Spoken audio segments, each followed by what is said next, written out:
사도행전 2장 14절부터 21절까지 찾으셔서 제가 먼저 다 읽고요. 여러분 21절 끝절만 함께 읽어주십시오. 제가 전체를 읽겠습니다.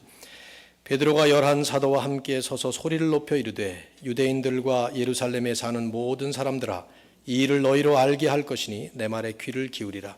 때가 제3시니 너희 생각과 같이 이 사람들이 취한 것이 아니라 이는 곧 선지자 요엘을 통하여 말씀하신 것이니 일러스되 하나님이 말씀하시기를 말세에 내가 내 영을 모든 육체에 부어주리니 너희의 자녀들은 예언할 것이요 너희의 젊은이들은 환상을 보고 너희의 늙은이들은 꿈을 꾸리라. 그때 내가 내 영을 내 남종과 여종들에게 부어주리니 그들이 예언할 것이요 또 내가 위로 하늘에서는 기사를 아래로 땅에서는 징조를 베풀리니 곧 피와 불과 연기로다. 주의 크고 영화로운 날이 이르기 전에 해가 변하여 어두워지고 달이 변하여 피가 되리라. 다 같이 누구든지 주의 이름을 부르는 자는 구원을 받으리라. 아멘. 월터 랄리라고 하는 영국의 역사가는 한평생 파란만장한 험한 인생을 살다가 이 말년에 역적으로 몰려서 그만 런던 탑에 갇히게 되었습니다. 그때 그는 그의 역작인 세계사를 집필하게 됐는데 제1권을 다 마치고 그 2권을 집필하기 시작한 어느 날 우연히 감옥 밖에서 벌어진 패싸움을 구경하게 됐습니다. 하루 종일 구경한 다음에 다음 날 그 싸움을 함께 목격했다고 하는 다른 죄수의 얘기를 듣게 됐어요. 그런데 그 죄수의 이야기를 들어보니까 바로 어제 일어난 일을 자기도 보았는데 그 사람의 하는 이야기는 자기가 본 것과는 너무 다른 이야기였습니다. 바로 하루밖에 지나지 않은 일인데 서로 다르게 본 것이죠. 똑같은 사건을 보았지만 그 사건을 보는 이해가 서로 달랐던 것입니다. 그래서 그는 회의에 빠졌습니다. 내가 방금 본 것도 이렇게 분명하지가 않다면 어떻게 그 먼 옛날에 일어난 과거 역사를 올바로 쓸 수가 있겠는가. 그래서 그는 자기가 그동안 써왔던 그 세계사 모든 원고를 불태워버리고 말았다고 합니다. 결국 걸작품이 될 수 있었던 그의 그 세계사의 작품은 미완성으로 끝나고 말았다는 그런 이야기가 있습니다. 역사학에서 하는 얘기 가운데 역사는 사건보다도 해석이 중요하다 하는 말이 있습니다. 분명한 사건이라 하더라도 그 사건을 목격한 사람의 증언과 또 그 사건을 해석하는 해석에 따라서 사건 자체가 다르게 이해될 수 있다는 것이죠. 심지어 아주 뚜렷한 역사적인 사실이라 하더라도 그 사실을 어떻게 이야기하느냐, 어떻게 이해하느냐에 따라서 심지어는 정반대로 사실이 아닌 거짓이 될 수도 있다는 것입니다. 예를 들면 우리나라에 아직도 끝나지 않은 이슈 가운데 하나가 이 5.16 혁명을 어떻게 볼 것이냐 하는 얘기들이 있습니다. 이것을 애국자들의 위대한 혁명으로 본다면, 그래서 대한민국이 이렇게 잘 살게 된 대한민국 근대사의 혁혁한 공로를 남긴 그런 애국자들의 혁명으로 본다면 좋은 일이겠지만, 그러나 보는 사람의 각도에 따라서는 사리사욕과 권력욕에 사로잡혔던 일부 군부 세력의 반역 행위로 본다면 그건 아마 사형당할 만한 그런 일이 될 수도 있을 겁니다. 보는 이에 따라서 다른 것이죠. 요즘에 그 사극에 많이 등장하는 인물인 세조 임금을 생각해 보면, 세조 여러분 사극에 참 많이 나오는 것 같아요. 말에 따라서 다를 수가 있어요. 세조는 단종을 죽였지만 경국대전을 집필한 분이다. 그러면 그는 성군이 되는 것입니다. 그러나 정반대로 말만 뒤집어서 세조는 경국대전이라고 하는 위대한 작품을 남긴 성군이지만 단종을 죽인 무자비한 사람이다. 그러면 역사에 길이 남는 악인으로 평가될 수 있는 것이죠. 역사가의 해석에 달린 문제라고 볼 수 있죠. 그래서 E.H. 카라고 하는 역사가는 역사란 무엇인가 라는 그의 저서에서 이렇게 말을 했습니다. 우리가 알기 쉽게 설명하노라고, 역사가가 무슨 고기를 잡느냐 하는 것은 그가 바다 어느 쪽에서 어떤 낚싯대를 던지느냐에 따라 다르다, 그런 말을 했어요. 이제 우리가 다루고 있는 사도행전 2장에 나오는 오순절 성령 강림 역사도 그런 차원이 있어요. 교회 역사의 획기적인 사건이 되었던 이 오순절 성령 강림 역사, 아마도 누가는 이 사건을 기록하면서 역사가의 입장에서 히스토리언의 눈으로 이 사건을 바라보았기 때문에 사건 자체를 기술하는 것은 불과 10석절에 불과해요. 아주 짤막하게 그 사건을 묘사합니다. 그러나 그 사건의 의미를 해설하는 베드로의 설교는 그것보다 2배가 넘는 훨씬 더 많은 분량을 할애하고 있습니다. 그만큼 사건보다 해석을 더 중점적으로 다루고 있다는 것을 보여주죠. 오순절 성령 강림의 의미가 무엇인가? 우리는 그런 질문을 지난주에도 했고요. 또 지금 하고 있는 것입니다. 지난주에 2가지 큰 그림을 정리를 했어요. 기억나시는지 모르겠지만, 첫째는 이 사건은 성령께서 인도하시는 새 시대의 시작을 선포한 사건이다. 그런 얘기를 했습니다. 하나님의 역사, God's history, 하나님의 역사라는 그 큰 일종의 대하 드라마죠. 그 가운데에 성령께서 인도하시는 새 시대의 시작을 선포한 사건이라는 것입니다. 삼위일체의 진리와 연관을 해서 이 말씀을 생각한다면 이렇게 얘기할 수 있다고 말씀드렸어요. 제2위 하나님이신 성자께서는 가셨고 제3위 하나님이신 성령님께서 오셨다 하는 것입니다. 즉 그 2위 예수님, 2위 하나님인 예수님, 성자께서는 떠나셨어요. 그러나 떠나신 거라기보다는 3위 하나님이신 성령님을 보내신 것입니다. 그래서 우리는 지금 그 3위 하나님이신 성령님이 주도해 가시는 이런 시대를 우리는 맡고 있다는 것이죠. 이게 어떤 현실적인 의미를 가지고 있느냐 하는 것을 제가 잠깐 언급을 했어요. 성령님은 또다시 오실 분이 아니라는 것입니다. 성령님은 이미 오신 분이라는 거예요. 다만 개인적으로 예수 그리스도를 영접해야 성령님을 맞아들일 수 있기 때문에 아직 개인적으로 예수 그리스도를 못 만나신 분들은 성령을 못 만나셨죠. 그러나 이제 성령님을 예수 그리스도를 분명히 믿음으로 고백하는 분들은 성령께서 찾아오신 것이고 그 성령님이 우리 안에 내주하시는 거예요. 이것을 교회적 차원에서 얘기를 한다면 하나님을 믿고 하나님을 선포하는 하나님의 사람들의 모임인 교회는 자꾸만 성령님이 오시라고 하면 안 되는 거예요. 우리 안에 이미 성령이 계시니까요. 성령께서 임마누엘 교회가 올바른 교회이고 임마누엘 교회가 분명히 거듭난 백성들의 모임이라면 우리 가운데 성령님은 내주에 계시는 것입니다. 이게 대단히 중요한 거예요. 자꾸 어디 성령이 어디서 오시라고 자꾸 그러면 안 돼요. 우리 안에 계신 성령께서 우리 안에 충만히 역사하시도록 우리는 간구할지. 오늘 정수진 장로님, 늘 제가 대표기도 하시는 장로님들과 이렇게 그 기도할 때 간절하게 저도 동참을 해보면 그 마음이 확 뚫리는 그런 기도들을 계속해서 체험을 하는 거예요.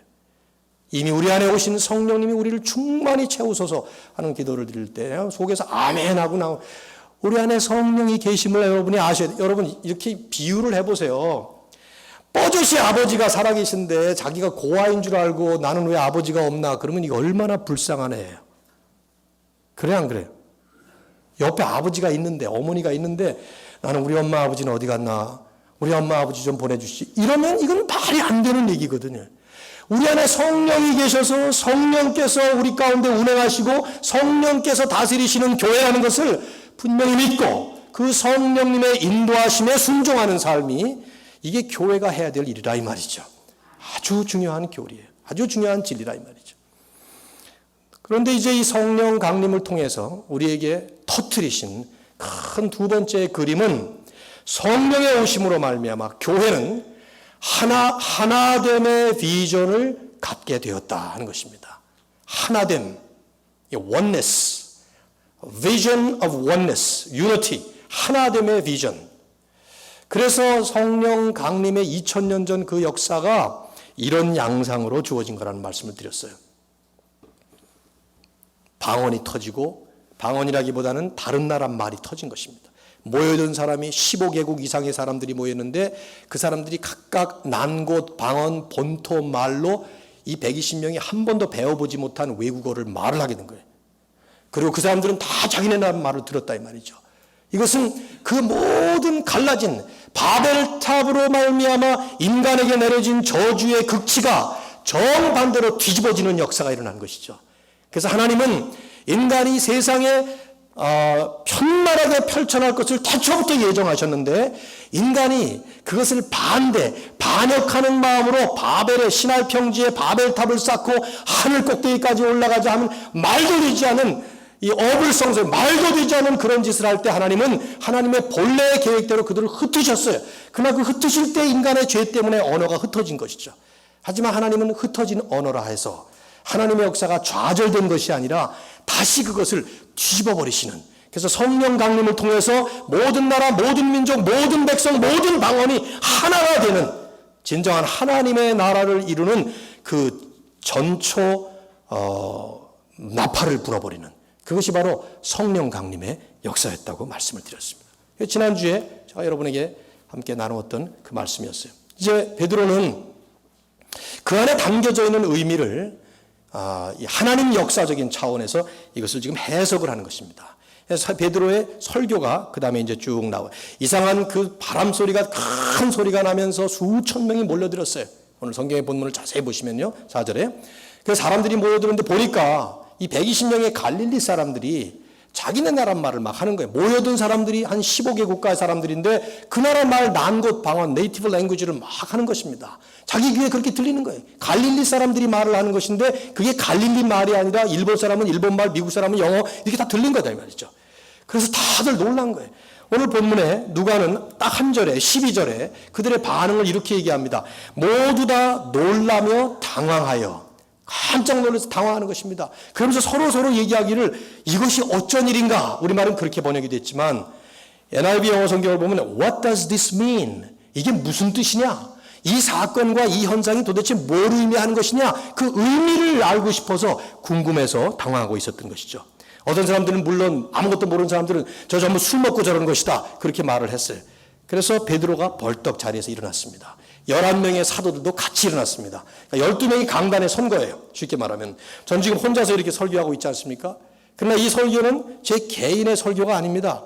우리 교회의 당회라고 하는 리더십이 서포트를 하고 리더십이 받아들여서 하는 설교입니다. 제 옆에 장로님들이 12명이 다 계시다고 해도 여러분이 그렇게 상상을 하시면 좋아요. 그런 식으로 지금 12사도가 서서 베드로가 대표로 설교를 하는 거예요. 마치 정부의 공식 입장을 표명할 때에 정부 대변인인 스포크스맨이 말을 하지만 그 사람 개인의 말이 아니라 정부 전체의 말을 하는 것 같아요. 그런 표현을 지금 오늘 본문에서 해주고 있는 것이죠. 그래서 베드로가 일어났어요.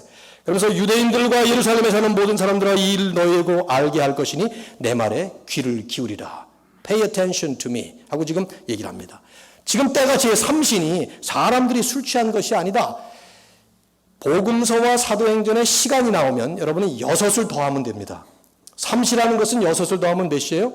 9시죠. 오전 9시라는 뜻이에요. 그게 이제 우리 시간인데 그러면 오전 9시 아침부터 술 먹은 사람이 있겠느냐 그 말이기도 하지만 오순절 그 축제 페스티벌 기간 동안에 물론 이 사람들이 포도주도 마시고 그러지만 그것은 아침에 경건 예배가 끝나고 나서 시작되는 거예요. 그러니까 지금 술 먹은 사람이 아무도 없다. 그 얘기를 지금 한 것이죠.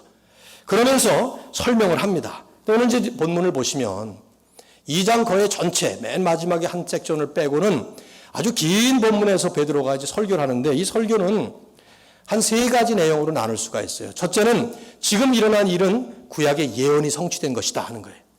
두 번째는 그 예언의 성취는 예수께서 그리스도와 주님이 되심으로 성취된 것이다. 그리고 세 번째는 그러므로 우리 모두는 회개하여 이 약속을 선물로 받아야 된다.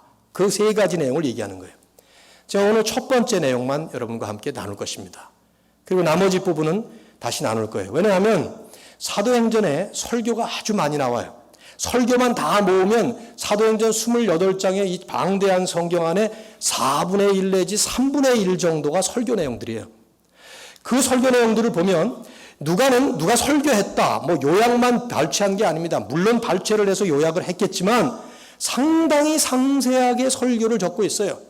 왜냐하면 그 사도들의 설교된 그 내용들이 신약 성경을 구성하는 기초가 된 것이고, 그것이 결국은 이 하나님의 긴 역사를 마감하는 마지막 해설이며 주석이라고 볼 수 있는 것이기 때문에, 그래서 자세하게 성경에 기록이 되어 있어요. 우리는 성경을 성경이 기록한 대로 보는 것이 가장 옳은 방법이에요. 그래서 오늘도 우리가 이 설교를 그냥 한 몫에 이건 이런 뜻입니다 하고 지나갈 일이 아니고 상세하게 볼 필요가 있어요. 왜냐하면 첫 번째, 그 중에서도 제일 먼저 한 설교이기 때문에 우선 이제 첫 번째 내용만 오늘 같이 다루겠는데요. 그래서 21절까지만 보겠습니다. 이 내용은 지금 사도 베드로가 모든 모여든 사람들에게 이게 무슨 뜻이냐 하고 묻는 사람들에게 이건 바로 이런 뜻입니다 하면서 제일 먼저 말씀하는 것이 오래전 구약의 선지자를 통해서 예언됐던 것이 지금 일어난 것입니다. 그래서 누구 예를 듭니까? 16절에 보시면 요엘 선지자를 얘기를 합니다. 17절부터 21절까지에 나오는 내용은 요엘 2장 28절부터 32절까지에 나오는 내용을 거의 조금 용어를 몇 개만 바꾸고 그대로 인용하다시피 한 말씀들이에요. 베드로가 요엘 본문을 인용을 하면서 실수를 해서 그 말을 바꾼 게 아니고 몇 마디 말씀들은 요엘은 850년 전 사람이에요. 그러니까 예수님이 오시기 850년 전 구약의 선지자인데 850년 전에 예언할 때와 850년이 지난 지금 성령 강림이 일어난 지금 이 시점에 이것을 해석할 때에 필요한 몇 가지 해설이 있어요. 그래서 그 말을 살짝 바꾸면서 여기서 말씀하는 거예요. 여러분 저하고 같이 보셔야 되는데 우선 주목할 점은요. 이걸 베드로가 지금 해설을 하고 설교를 하면서 지금 오순절에 일어났던 초자연적인 이적 현상에 대해서는 언급조차 하지 않아요. 뭐 바람 소리라든가 불 모양이라든가 방언 이런 것들은 제가 지난주에 여러분에게 해설을 했지만 정작 베드로는 그런 해설을 하지 않아요. 왜냐하면 중요한 포인트를 말씀하고 있기 때문에 그런 건 다 접고 있습니다. 그리고 중요한 포인트 하나, 이것은 예언된 것이 성취된 것이고 그 성취는 예수 그리스도가 주님으로 우리에게 선포됐기 때문이고 그러므로 우리는 그 주님을 받아들여야 된다 하는 얘기를 하는 거예요. 간단히 설교하면 그 얘기예요. 정 졸리신 분들은 이제는 괜찮아요. 그 얘기 했으니까 제가. 그거 굉장히 중요한 말인데 그런데 우리가 그렇게 한다면 이 많은 절, 이 많은 성경의 분량을 1.1핵이라도 틀림없는 하나님의 말씀으로 기록하는 의미가 떨어지는 것이죠. 그래서 여러분이 상세하게 저랑 같이 보셔야 되겠는데요. 오늘 보는 21절까지의 내용을 우리는 두 가지로 나누어서 볼 수가 있습니다. 여러분 혹시 메모를 하신다면 그 두 가지를 써보십시오. 첫 번째 메시지는 이것입니다. 성령을 통해 하나님의 백성들에게 주신 보편적 선물이라는 것입니다. 성령을 통해서 하나님의 모든 백성들에게 주신 보편적 선물, universal gift 이런 표현을 쓸 수가 있어요. 제가 만든 말이긴 하지만은 무슨 말이냐면 하나님은 모든 믿는 자들에게, 그래서 하나님의 백성들에게 차별 없이 하나님의 성령이라는 약속의 선물을 부어주신다 하는 것입니다. 자, 16절부터 한번 쭉 보십시다. 16절, 이는 곧 선지자 요엘을 통하여 말씀하신 것이니 일러스되, 여러분이 좀 정성이 있다면은 요엘서 2장 28절을 거기서 펴보시면 좋아요. 요엘서가 찾기가 만만치는 않죠. 석장으로 된 구약의 짧은 성경이니까. 그러나 호세아, 요엘, 아모스 이 소선지자가 시작되면서 곧바로 나오니까 한번 찾아서 보시고 비교 분석하시면 좋을 것 같아요. 17절 말씀 제가 읽습니다. 하나님이 말씀하시기를 말세에 내가 내 영을 모든 육체에 부어주리니 너희의 자녀들이 예언할 것이요 너희의 젊은이들은 환상을 보고 너희의 늙은이들은 꿈을 꾸리라. 그때 내가 내 영을 내 남종과 여종들에게 부어주리니 그들이 예언할 것이다. 자, 여기 말씀해 보시면은 지금 베드로가 하는 말씀에 하나님이 말씀하시기를 말세에 내가 내 영을 모든 육체에 부어주겠다. 여기 중요한 말 하나는 말세라는 말이에요. 왜냐하면 요엘은 정작 이 단어를 안 썼어요. 요엘은 뭐라고 썼습니까? 요엘서 보시면 그 후에 이런 말을 썼어요. 그건 무슨 말이냐면 예수님 오시기 850년 전에 요엘이 하나님의 말씀을 선포할 때 예언한 것은 이제 요엘 시대, 지금 이 시대, 주전 850년 이 시대 이후에 그런 말이에요. 언젠가 주님께서 오시면, 언젠가 성령께서 오시면 그 말이에요. 그러니까 그 후에 하는 말이에요. 그때를 얘기하는 것인데 지금 이제 베드로는 그것을 받아서 그 후에라고 말한 그때가 언제냐? 바로 지금인데 이것이 말세다 이 말이에요. 말세, 이 말이 무슨 말입니까? 마지막 때라는 말이죠. 마지막 때. 즉 성령께서 강림하심으로 말미암아 지난주에 이어서 똑같은 말씀을 드리는 것은 말세가 시작됐다는 거예요. 하나님의 새로운 시대가 시작됐다는 거예요. 새롭다는 말을 잘 이해하세요. 어떤 면에서 보면 엄밀히 보면 새로운 게 하나도 없어요. 영원한 옛날부터 영원한 옛 후까지, 나중까지 하나님은 이 영원이라는 시간 속에서 운행하시는 분이신데, 그렇게 보면 이것이 뭐 새롭다는 게 하나도 없죠. 그러나 우리 입장에서 볼 때는 그 영원 전부터 주님 오시는 날까지 성부 하나님이 주도하셨던 구약시대라는 시대가 있어요. 그러다가 하나님께서 뜻하신 그때에 성자 이위의 예수님을 보내셨어요. 구속의 역사를 이루시기 위해서. 그러고 난 다음에 하나님은 이 하나님의 거대한 역사의 대하드라마 가운데 마지막 때를 시작하시는 이 말세를 선포하신 것이 성령 강림이라 이 말이에요.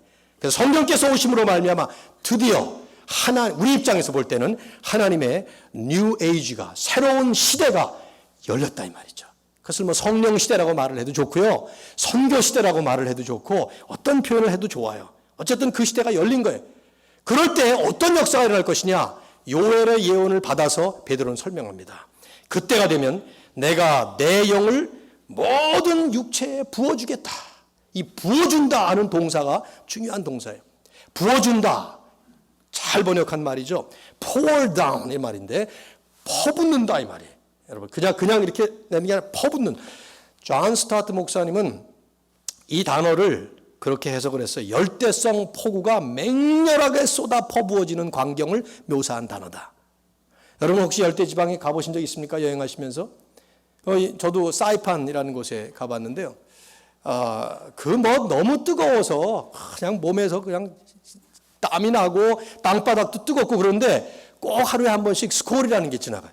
그 폭우가 쏟아지는데 이게 얼마만큼 퍼붓는가 하면 그 뜨거운 땅덩어리를 금방 식혀버릴 만큼 엄청난 폭우가 쏟아지는 거예요. 마치 그런 열대성 폭우가 쏟아내려지는 것 같은 그런 모습으로 성령이 쏟아져 내려온다 이 말이에요. 그것을 보여준 거예요. 그래서 강하고 급한 태풍과 토네이도 같은 바람소리가 확 하고 나면서 하늘로부터 불덩어리가 내리듯이 불의 혀처럼 내리는 것이 각 사람의 머리에 임한 것이 보여진 것이죠. 보여준 거예요. 들려준 것입니다. 청각적, 시각적 현상으로 성령의 강림을 보여주는데, 베드로가 해석하는 것이죠. 바로 이게 뭔 줄 아느냐? 하나님께서 약속하셨던 그 마지막 때에, 하나님의 그 시대가 시작될 때에, 그때는 성령께서 모든 사람들에게, 모든 육체에 하늘에서 쏟아져 내려오는 그런 폭우처럼 부어 내려질 것이다. 성령의 이 놀라운 축복과 은혜를 받게 된다는 것을 말씀하는 것이죠. 특별히 여러분 여기서 잘 유념하실 것은 모든 육체에 부어줄 것이다. 이 모든 육체, 그래서 하나씩 설명을 해. 너희의 자녀들은 예언할 것이요, 너희의 젊은이들은 환상을 보고, 늙은이들은 꿈을 꾸고, 남종과 여종에게도 부어주리니 그들이 예언할 것이요. 여기 그 신분의 다양함, 종, 여자, 남자, 자녀들, 어린애들, 젊은이들, 노인들 할 것 없이 연령의 고하를 막론하고 신분의 고하를 막론하고 심지어 지위와 인종을 초월해서 모든 사람들이 받는 이런 놀라운 은혜, 하나님의 성령의 충만한 부어주심이 있을 거라는 것이죠. 요엘은 뭐라고 얘기하는가 하면 만민에게라고 그랬어요. 이 모든 육체라는 말을 만민에게, 이 만민에게라고 하는 말은 모든 민족, 모든 백성들을 집합적으로 표현한 말이에요. 그런데 베드로는 이것을 모든 육체라고 해서 개인적으로 그것을 번역했어요. 왜냐하면 모든 육체, 모든 나라에게 부어주실 성령의 역사지만 이 말은 이스라엘만이 아니라 이방 민족을 포함하는 말이에요. 모든 나라, 모든 백성들. 그런데 하나님이 어떻게 역사하시느냐? 믿는 모든 한 사람 한 사람의 성도들에게 역사하신다는 것입니다. 이게 중요한 말이에요. 모든 육체 만민이라는 말은 믿든 안 믿든 모든 사람이라는 뜻은 결코 아닙니다. 베드로의 이 설교 전체를 들어보시면은 이 성령의 이 약속은 누구에게 선물로 주시는가 하면 오직 예수 그리스도를 믿음으로 받아들이는 사람들이에요. 그래서 38절에 성령의 선물이라는 말을 하면서 이 선물과 이 약속을 누구에게 주느냐, 39절에 보시면은 이 약속은 너희와 너희 자녀와 모든 먼데 사람 곧 주 우리 하나님이 얼마든지 부르시는 자들에게 한 것이다. 번역이 좀 이상하지만 하나님이 부르시는 모든 사람들에게 얼마든지 그 뜻이에요. 그러니까 하나님께서 부르시고 그 하나님의 구원의 초청에 응답하는 모든 사람들이라면 차별 없이 다 준다 이 말이죠. 이것은 하나님 역사의 흐름 속에 너무나도 파격적인 일이었어요. 왜냐하면 지금까지는 이런 하나님의 축복은 국한된 축복인 것처럼 느껴졌습니다. 우선 아브라함에게만 주신 것 같아요. 창세기를 쭉 보시면은 창세기 1장부터 11장까지 모든 민족들이 타락하다가 다 마치 하나님의 심판 밑에 저주 아래 있는 사람들처럼, 그래서 바벨탑 통해서 하나님이 그 저주를 온 세상에 펼치는 것 같은 그런 인상이 있죠. 그렇죠? 그런데 그 중에 아브라함을 택하십니다. 근데 그 아브라함을 택하셔서 내가 너를 큰 민족 만들고 내 이름을 창대케 하고 너를 복이 되게 하겠다 말씀하시는데, 사실은요 그 말씀을 가만히 보시면은 아브라함만 받은 것이 아니에요. 좀 이따 다시 한번 말씀을 하겠지만 아브라함을 부르심으로 인해서 모든 사람이 그를 통해 복을 받도록, 결국 이스라엘이 택함을 받아요. 그러나 그것도 마찬가지예요. 이스라엘만 택한 것이 아니라 이스라엘을 택함으로 인해서 모든 민족들이 복을 받도록 그렇게 택하는 거예요.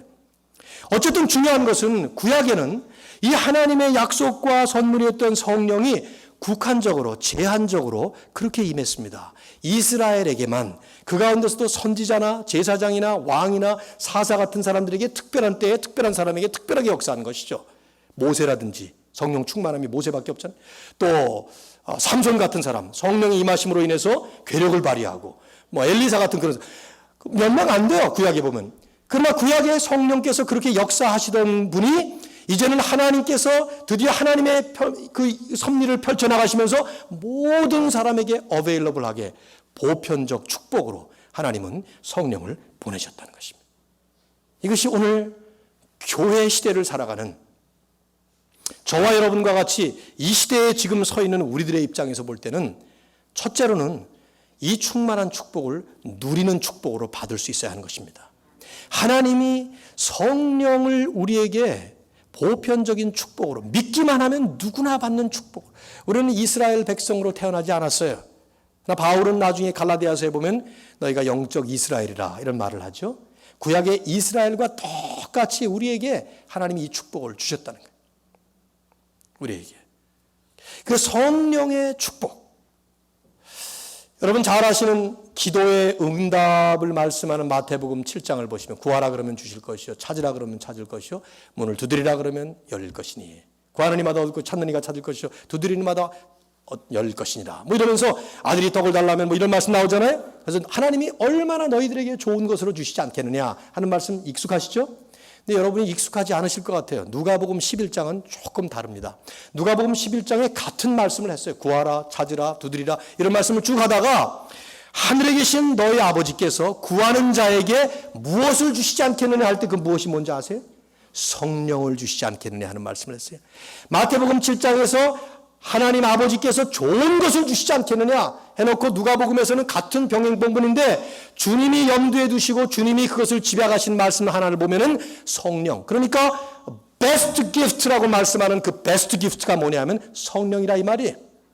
그 성령을 믿는 자들은 누구나가 받는다 이 말이죠.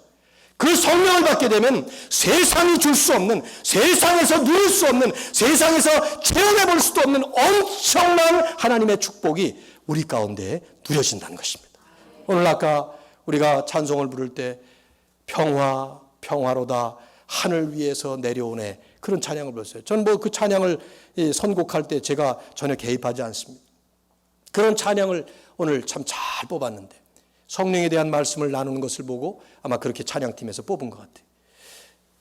하늘 위에서 내려오는 그 성령의 평안, 돈으로도 살 수 없는, 신분으로도 살 수 없는, 이 세상에 그 어떤 것도 우리에게 줄 수 없는 진정한 그 하늘의 평안이 우리 안에 충만히, 이것이 성령의 축복이에요. 평안뿐입니까? 성령의 9가지 열매가 뭡니까? 사랑과, 사랑이라는 걸 알지도 못할 우리들이 이 사랑을 체험하고 나누고, 희락이 뭐예요? joy, 기쁨이죠. 기쁨이 있습니까 세상에? 웃음은 있을지 몰라도, 얄팍한 농담으로 가득가득 되는 것은 있을지 몰라도 진정한, 정말 진정한 true joy가 있냐 이 말이죠. 근데 성령을 받으면은 그 사랑과 희락과 peace, 화평, 평화, 평강, 오래 참을 수 없는 세상에서 얼마든지 참을 수 있는 인내심, 자비와 양선과 충성과 온유와 절제, 그 9가지 뿐이겠어요. 갈라디아 교회에 특별히 그것이 필요하니까 그렇게 얘기했겠지. 임마누엘 교회에다 얘기를 한다면 더 많은 건 많은 얘기를 할 수 있을 거예요. 성령을 통해서 세상에서 누릴 수 없는 엄청난 축복을 하나님은 우리에게 허락하셨다는 것입니다. 믿습니까, 여러분? 이것이 은혜예요. 이것이 은혜예요. 이것이 축복이에요.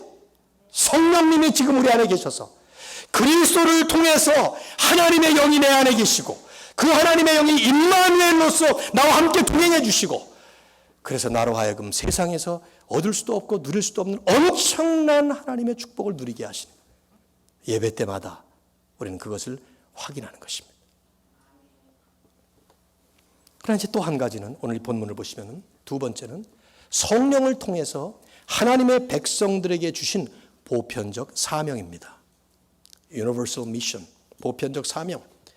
17절과 18절을 다시 보시면요, 모든 육체에 성령을 부어주리니, 그러면서 부어주게 되면 성령이 임하시면 어떤 일이 일어납니까? 너희의 자녀들은 뭘 해요? 예언할 것이. 너희의 젊은이들은 환상을 보고 너희의 늙은이들은 꿈을 꾸리라. 그때 내가 내 영을 남종과 여종들에게 부어주리니 그들이 뭘 해요?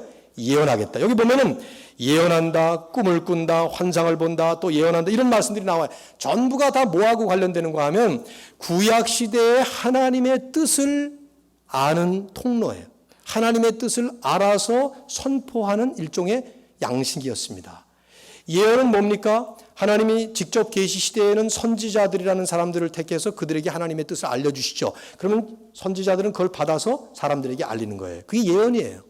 환상이 뭡니까? 마찬가지. 하나님께서 어떤 특별한 사람들에게 환상을 보게 하시고 그 환상을 통해 하나님의 뜻을 알게. 꿈도 마찬가지죠. 요셉 같은 사람 그렇지 않았어요? 근데 이런 것들이 성령이 임하시면 젊은이, 노인, 어린아이, 남종, 여종, 남자, 여자 할 것 없이 누구나 다 한다는 거예요. 이게 무슨 말입니까? 여러분 잘 이해하셔야 돼요. 여기 나오는 예언, 꿈, 환상은 문자적으로 우리가 그런 식으로 한다는 것이 아닙니다. 신약 시대가 되면서 성경이 정립되면서 하나님의 뜻이 완성된 이후에는 우리는 이 예언, 환상, 꿈이라고 표현된 직접 계시 시대의 하나님의 뜻을 깨닫는 그 통로가 성경이 된 것이죠.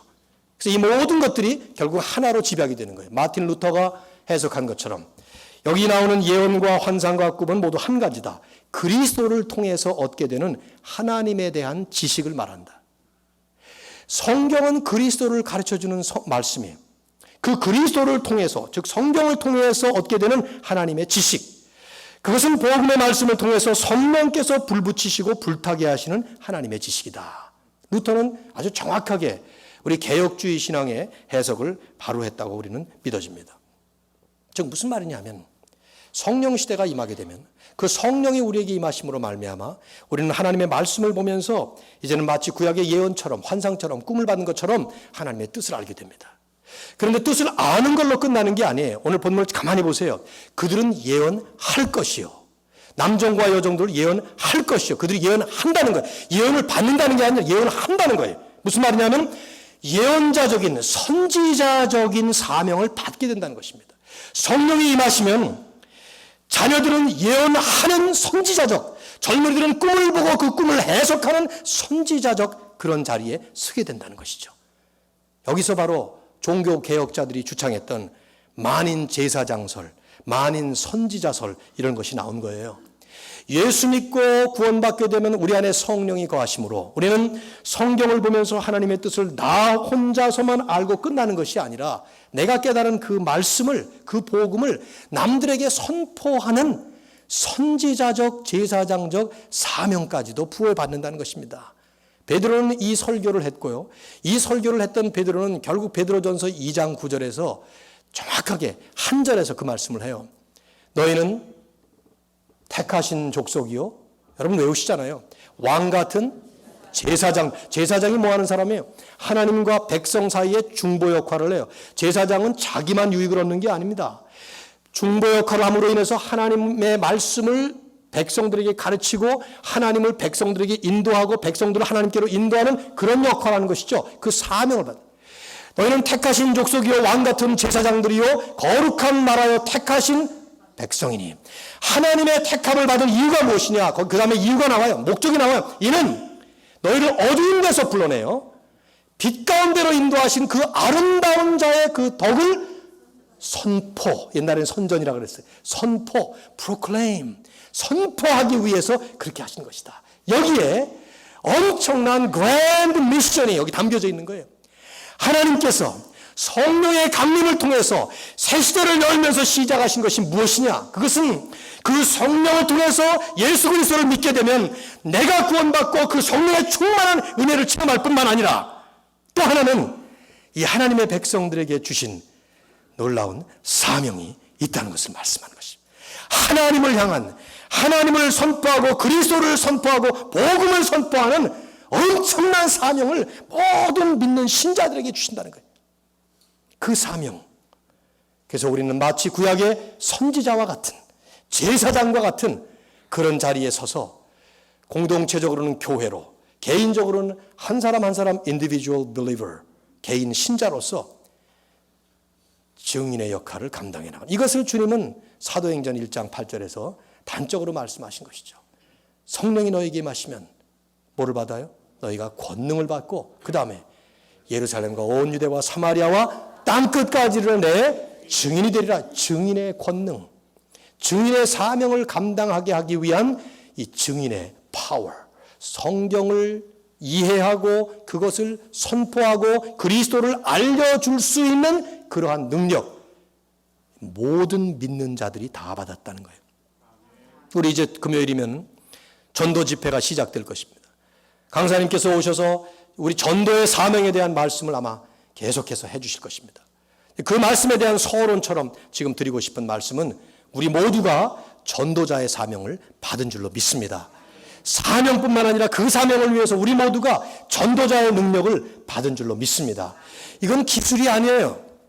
전도는 기술이 아닙니다. 말을 잘하는 사람이 말로 안 믿는 사람을 꼬드기는 일이 아니에요. 내가 믿고 내가 알고 내가 확신을 가지고 있는 그 예수 그리스도를 say a good word about Jesus, 예수님에 대해서 한마디 좋은 말 하는 거, 그게 전도예요. 어떤 분이 전도를 그렇게 표현했어요. evangelism 별거 아니라고. Say a good word about Jesus. 예수님에 대해서 좋은 말씀, 좋은 말, 그게 복음이에요. 이런 사명을 받았다는 것을 교회가 철저하게 인식하고 우리 안에 다시 새길 때, 오늘 이 말씀을 베드로는 그것이 마지막 때까지 계속돼야 될 것을 그 다음에 말씀을 해요. 간단하게 제가 설명하면 19절 20절에 어려운 말씀이 나오죠. 또 내가 위로 하늘에서는 기사를 아래로 땅에서는 징조를 베풀리니, 이 하나님이 하신 말씀인데요. 곧 피와 불과 연기로다. 주의 크고 영화로운 날이 이르기 전에 해가 변하여 어두워지고 달이 변하여 피가 되리라. 이게 무슨 말씀입니까? 요엘 선지자가 이 말씀을 할 때 이 말씀은 주의 날, 이 주님의 날, the day of the Lord라고 하는 것은 심판의 날이에요. 마지막 날이죠. 그러나 꼭 심판은 아니고요. 하나님의 나라가 완성되고 하나님의 역사가 종결되는 그날입니다. 그게 언제가 되겠습니까? 우리가 알고 있는 상식으로 얘기한다면 주님께서 재림하시는 날이죠. 그렇죠? 그날이 될 때 일어날 역사예요. 물론 이것을 잠깐 비춘 적이 있어요. 예수님께서 십자가에 달리시던 성금요일에 주님이 십자가에서 운명하시자 땅이 갈라지고 또 날이 캄캄해지고 그리고 무덤에서 사람들이 일어나는 이런 이상스러운 일들이 일어났죠. 이건 잠깐 마지막 때 이 지금 십자가에 달려 죽으시는 것 같은 이분이 다시 왕으로 오실 그날에 일어나게 될 온 세상에 일어날 자연의 대격변을 얘기하는 거예요.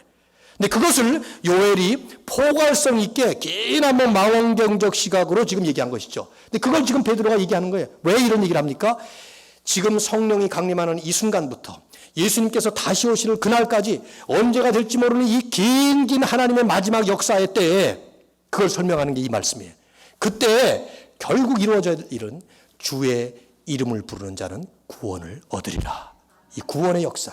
그것이 우리 예수님은 팔레스타인이라고 하는 제한된 지역에 33년이라는 제한된 시간 안에 잠깐 하시고 터뜨리고 떠나버리셨지만 성령이 오시면 성령은 모든 사람들에게 동시다발적으로 터졌던 방언처럼 동시다발적으로 모든 백성, 모든 사람들에게 예수 그리스도를 믿도록 하는 그런 역사가 일어난다는 것이죠. 이런 그 그랜드 스토리가 지금 여기서 펼쳐지는 거예요. 그래서 베드로는 누구든지 주님의 이름을 부르는 자는 구원을 얻는데 바로 이 주님의 이름을 부를 수 있도록 이런 역사가 일어날 수 있도록 하나님의 백성들인 너희들이 예언을 하고 선포해야 되는 사명을 가진 것이다. 이것은 지금 이 오순절에 그때 일어난 일이 아니에요. 성경을 보시면 전체가 다 그 얘기를 하고 있는 것입니다. 아브라함 얘기로 다시 돌아간다면 아브라함에게 하나님께서 부름을 주시고 그에게 복을 주실 때 우리는 흔히 하나님이 아브라함을 선택하셔서 그를 복의 근원으로 주셨다. 이 복받게 하셨다. 맞습니다. 틀린 거 아니에요. 그러나 that's not all. 그게 전체가 아니라 이 말이죠. 여러분이 창세기 12장 1절부터 3절을 자세히 읽어보시면은 우리말 번역을 조금 바꿔야 될 부분이 있는데 거기 보면 아브라함을 부르시면서 하나님이 하신 말씀을 내 이름을 창대케 하고 내 민족을 크게 하리라. 그러면서 너를 복이 되게 하리라 이렇게 말씀하실 때 너를 축복하는 자 축복하고 저주하는 자 저주하겠다 이 말씀하셨는데 사실은 그 뒷부분에 나오는 말씀이 목적으로 바뀌어야 돼요. 너를 복으로 만들기 위해서 내가 너를 불러서 내 이름을 창대하겠다. 즉 아브라함이 부름을 받아서 아브라함이 복을 받은 것은 자신만 누릴 복이 아니라는 거예요. 누가 누릴 복이냐? 아브라함을 통해서 모든 백성들이 복을 얻도록 결국은 그 아브라함을 통해서 태어난 누굽니까? 예수 그리스도를 통해서 모든 백성이 구원을 받도록 하는 것처럼 결국 아브라함이 부름을 받은 거예요. 아브라함의 선택, 아브라함의 예정은 선교를 위한 예정이에요. 우리가 흔히 하나님께 예정받아서 선택받았다. 정말 감사하다. 맞습니다. 그러나 그게 아니라는 것을 기억해야 돼. 내가 선택받은 것은 하나님의 거대한 섭리 가운데서 나를 선택함으로 말미암아 다른 사람들에게 복의 근원이 되도록 그렇게 선택하신 거라 이거예요. 이스라엘은 이걸 놓쳤어요. 그래서 이스라엘이 시내산에서 율법을 받을 때 바로 20장부터 율법이 시작이 되는데 19장 13절에서 어떤 말씀이 나오는가 하면 너희는 이제부터 제사장 나라가 될 것이다. 그 말씀을 해요. 제사장 나라. 베드로전서 2장 9절에서 얘기했던 그 말씀이에요. 왜 제사장 나라라고 표현했느냐? 이스라엘만 구원받은 게 아니기 때문에 이스라엘을 구원하심으로써 그 나라가 하나님과 모든 백성의 제사장 나라 역할을 하도록 그러나 이스라엘은 까맣게 망각해버린 것입니다. 그래서 차별의식을 가지고 이방 민족들을 멸시했던 것이죠. 그걸 깨뜨리신 분이 예수님이세요. 착각하지 마라. 망각하지 마라. 너희들에게 주신 것은 바로 이것이다. 여러분 구약성경을 읽어보시면 구약성경 전체가 모든 만민들을 향하신 하나님의 구원의 계획을 수도 없이 말씀을 해요. 그 가운데 아브라함과 이스라엘과 그 이스라엘의 역사 전체가 결국 그런 선교의 통로로 그런 복음의 통로로 세워짐을 받았다는 것을 말씀하는 것이죠. 그리고 오순절 때에 결국 이것을 확연하게 풀어준 거예요. 여러분 이제 사도행전을 쭉 제가 2년을 강의한다고 그랬는데 사도행전을 쭉 여러분이 보시면 이 벽을 넘어가는 일이 엄청난 일이라는 것을 보여줘요. 예루살렘을 넘어갈 때 이 복음이 진통을 해요. 유대 바깥으로 나가려고 할 때 복음이 애 낳는 산고를 겪는다 이 말이에요. 안 나가려고. 그래서 싸우고 결국 15장에 가서 한번 터져요. 바나바와 바울이 한 팀이 되고 그 다음에 유대에서 올라온 그 율법자들이 한 팀이 돼가지고 모두 다 할례를 받아야 된다. 그럴 때 그 싸움이 나요. 나중에 그 얘기 하도록 하겠습니다. 하나님은 우리를 성령을 통해서 받는 축복을 주셨고 성령을 통해서 받은 사명도 주셨습니다. 축복과 사명 이 두 가지를 양손에 걸머쥐고 가는 것이 그리스도인의 남은 생애의 삶의 본질입니다. 여러분 우리가 주일마다 그거 확인하는 것입니다.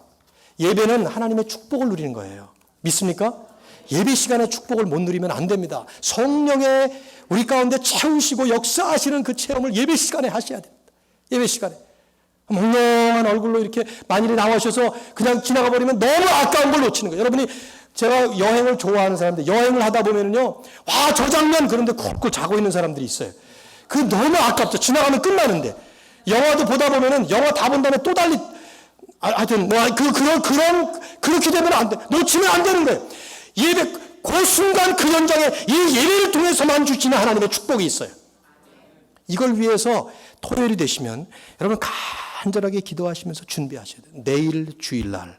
하나님 예배를 통해서 받는 은혜를 놓치지 말게 해 주시옵소서. 성령께서 여러분의 심령을 채우셔야 합니다. 일찍 오시고 찬송하고 기도하고 말씀할 때 성령의 충만함으로 이 예배가 이루어져야 되죠. 그러나 또 하나는 예배를 끝마치고 나갈 때 우리는 파송받는 것입니다.